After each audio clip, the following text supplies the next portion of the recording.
ubwa mbere nagomba mbanze sinzi ngene bivuga mu Kirundi nkeze umukuru w'igihugu cy'u Burundi kuvyo no kwita les exploits ariko aragira mu gutanga ishusho nziza y'igihugu cyacu cy'u Burundi kuko kubona imyaka hafi 10 irenga atanama nkizi twari bwigere twakira nibaza ko ari ikintu ciza cyo gushima.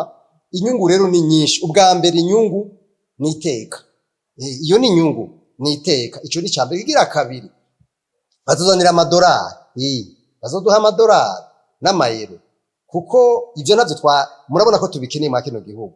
Ico ni cya kabiri. Cya gatatu hariho inyungu itaciboneka dari media ni cizero, la confiance. Ivyo bintu bitatu ni ibintu bihambaye cyane nibaza yuko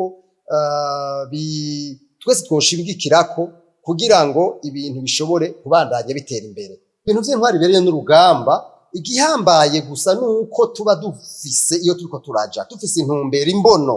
Igihe rero hari imbono ndabaha akarorero igihe leta mukuru rwari gutunganya ibiganiro bijanye n'uriya ntumbero yiha ya vision ngene Burundi buzaba bumeze mu mwaka wa 2060 arabivuga neza. Jewe nibaza neza yuko hamwe hoja mu ngiro ivyashitswe ko harya bizogenda neza, mugabo twese bituvako, mugabo cyane cyane bikava ku barongozi.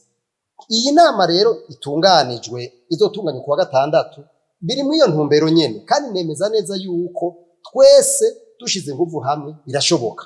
Mugabo kandi ko tubona ko hari ama initiative meza, reka tuyashigikire kandi tuyakompanye, hanyuma itameze neza navyo tubandanye duterera kugira ngo igihugu gishobore kubakwa.